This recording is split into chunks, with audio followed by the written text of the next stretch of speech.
สบายดีพี่น้องทุกคนมื้อนี้มีโอกาสได้มารีวิวเครื่องนี่โครงบิ๊กจิ๋วสภาพเดิมๆสีเดิมๆบ่แก้บ่ถอดเกียร์ใช้งานปกติ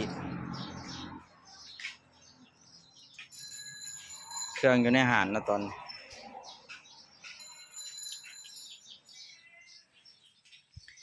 ตัวนี้เป็น140 พลัส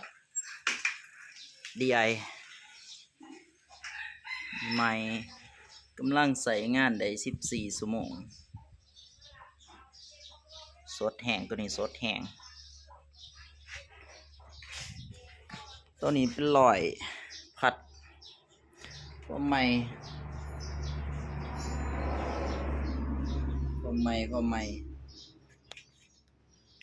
มันก็สิมีบ่หลายหน่อยดอกเครื่องแบบนี้เครื่องที่เขาเก็บใส่เครื่องที่ซื้อมาบ่ได้ใส่งานโดนๆพอเทื่อนึงมันบ่ได้หลายหน่วยปานใดพุ่น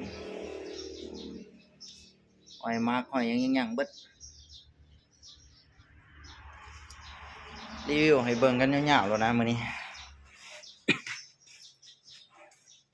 100 พัดอันนี้เสียงแน่นๆทุกตัวรับประกันเสียงแน่นทุกตัว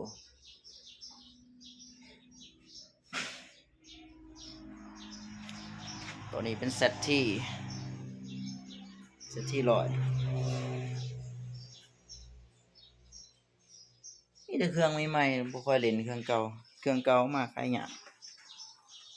ตัวนี้100 พัด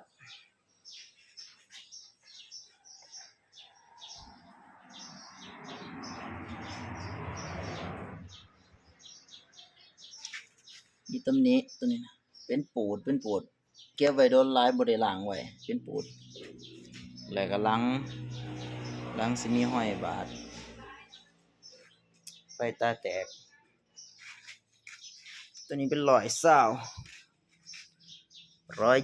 พลัสมาหลังสับเครื่องหน่อยนี่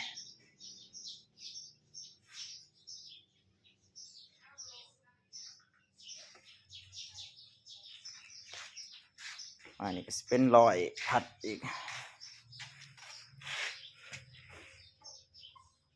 เดิม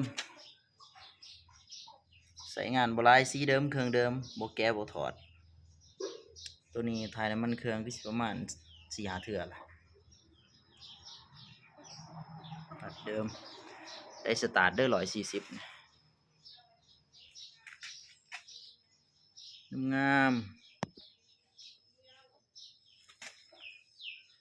เส้นมาร์กห้อยมาร์กยังบัด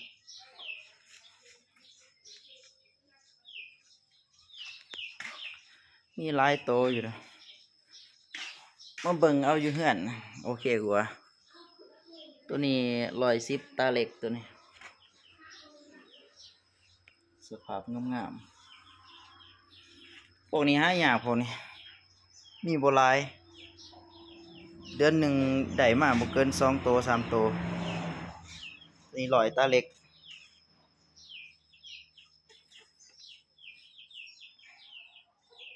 ตัวนี้บุ่มมาโอ้บ่อยากว่าหรอกมันหักซ้ายยาก ET ตัวนี้ ET คูบูต้า ET X Series ตัวนู้นตา X Series เดิม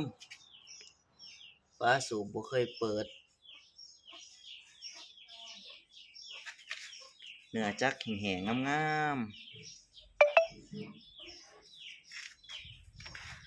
ๆตัวนี้กับ ET คือกันแต่บ่แม่น X Series เด้อตัวนี้เป็นตัวนู้นธรรมดาเป็นตัวนู้นแต่ว่าเป็น11 แห่งครึ่งตัวนี้พวกแอร์ใหญ่เนื้อเดิมๆตานี่ใสๆทุกตัวเลยตานี่มีขี้ดินเขาข้างในบ่ได้เอาออกเป็นตาแก้วเบิดตัวนี้110 พัด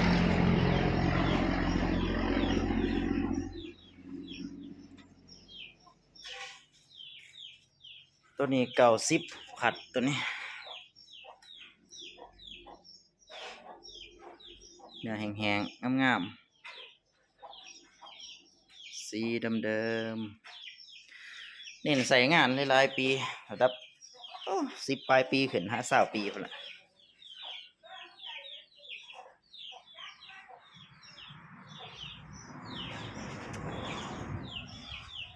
มาเลือกเอาเด้อพี่น้องมาเลือกเอา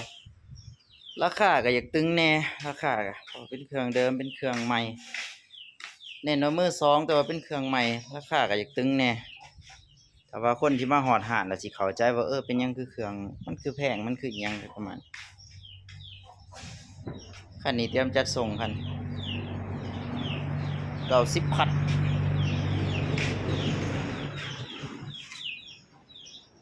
เนื้อแห้งๆกำลังล้างแล้วหน่อยนี่บ่ค่อยได้รีวิวบ่ค่อยได้บ่ค่อยมีเวลาคอมเมนต์ก็บ่ได้ค่อยตอบคอมเมนต์ตัวนี้เป็นใยแมงมุมตัวนี้ร้อยตาเล็กไหมแห้งตัวนี้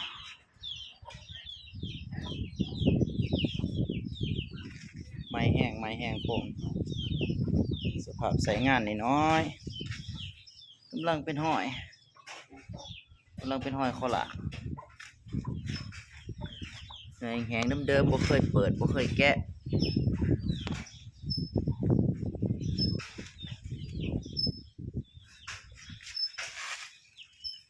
ไม้แห้งลอยตัวนี้เครื่องลอยตาเหล็กตัวนี้ไม้แห้ง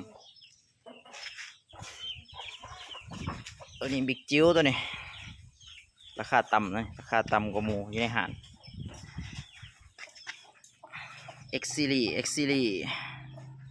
คูบูตา X Series คูบูตา ET 95 X Series เดิมๆคือกันโครงบิ๊กจิ๋ว2,000ตัวนี้ราคาต่ำกว่าหมูราคาอยู่18ล้าน19ล้านตัวนี้ครบสุดสิมีอีกตัวหนึ่งตัวนี้ก็ใหญ่แมงมุมตัวนี้โอ้คือเหมือนเท่าไหร่ตัวนี้ราคาเบาๆแต่เป็นเงินบาทที่40,000 กว่าบาทตัวนี้ครบสุดคือกันสนใจติดต่อเข้ามาเด้อพี่น้องเด้อนี่แหละหน้าบ้านหน้าเฮือนกะห้านตั้งอยู่บ้านเซบงนวลเมืองสองค้อนแขวงสวรรณเขตอยู่ติดทางใหญ่ทางเลขที่13ปักเซ่ไปทางนั้น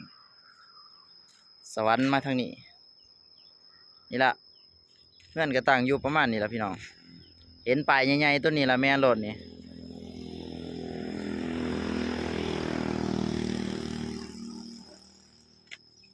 วันนี้มีโอกาสได้รีวิวให้พี่น้องเบิ่ง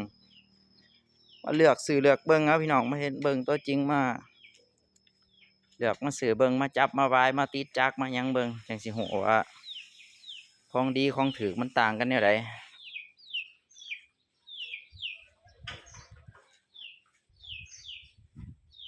เอาขอบใจสำหรับผู้เบิ่งคลิปให้จบเด้อรับประกันความผิดหวังบ่มีคันเข้ามาในห้างคันผู้ใดยังสอกหาบ่ทันได้รถไปใส่ในครอบครัวอยากแนะนำให้มาเบิ่งซะก่อนเนาะพี่น้องเนาะ